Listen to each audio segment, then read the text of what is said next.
کلام مقدس پرانے عہد نامہ میں سے احبار کی کتاب اس کا 9واں باب۔ ہارون قربانیاں چڑھاتا ہے۔ 8ویں دن موسیٰ نے ہارون اور اس کے بیٹوں کو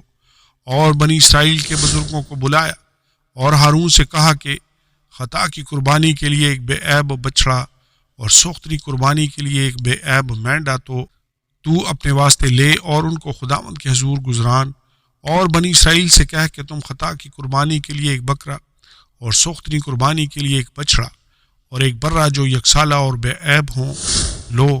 اور سلامتی کے ذبیحہ کے لیے خداوند کے حضور چڑھانے کے واسطے ایک بیل اور ایک مینڈا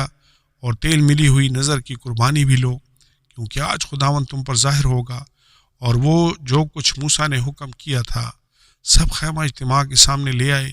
اور ساری جماعت نزدیک آ کر خداوند کے حضور کھڑی ہوئی۔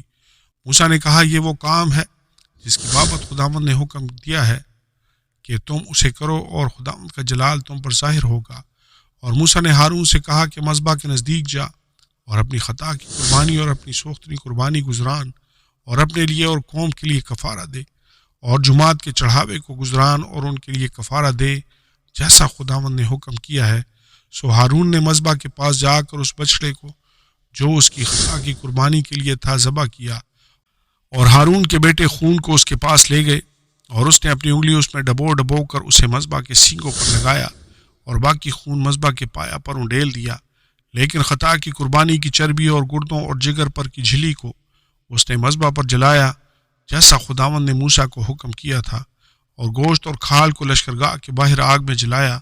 پھر اس نے سوختنی قربانی کے جانور کو ذبح کیا، اور ہارون کے بیٹوں نے خون اسے دیا، اور اس نے اس کو مذبح کے گردا گرد چھڑکا،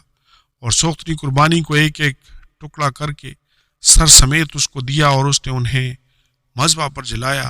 اور اس نے انتڑیوں اور پایوں کو دھویا اور ان کو مذبح پر سوختنی قربانی کے اوپر جلایا۔ پھر جماعت کے چڑھاوے کو آگے لا کر اور اس بکرے کو جو جماعت کی خطا کی قربانی کے لیے تھا لے کر اس کو ذبح کیا، اور پہلے کی طرح اسے بھی خطا کے لیے گزرانا، اور سوختنی قربانی کے جانور کو آگے لا کر اس نے اسے حکم کے مطابق گزرانا۔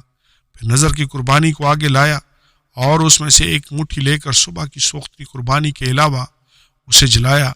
اور اس نے بیل اور مینڈے کو جو لوگوں کی طرف سے سلامتی کے ذبیحے تھے ذبح کیا، اور ہارون کے بیٹوں نے خون اسے دیا، اور اس نے اس کو مذبح پر گردا گرد چھڑکا۔ اور انہوں نے بیل کی چربی کو اور مینڈے کی موٹی دم کو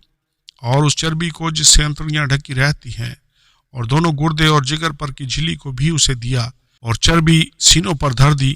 سو اس نے وہ چربی مذبح پر جلائی، اور سینہ اور دہنی ران کو ہارون نے موسیٰ کے حکم کے مطابق ہلانے کی قربانی کے طور پر خداوند کے حضور ہلایا۔ اور ہارون نے جماعت کی طرف اپنے ہاتھ بڑھا کر ان کو برکت دی، اور خطا کی قربانی اور سوختنی قربانی اور سلامتی کی قربانی گزران کر نیچے اترایا۔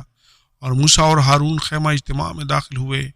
اور باہر نکل کر لوگوں کو برکت دی۔ تب سب لوگوں پر خداوند کا جلال نمودار ہوا، اور خداوند کے حضور سے آگ نکلی اور سوختنی قربانی اور چربی کو مذبح کے اوپر بھسم کر دیا۔ لوگوں نے یہ دیکھ کر نعرے مارے اور سرنگو ہو گئے۔ آمین اور آمین۔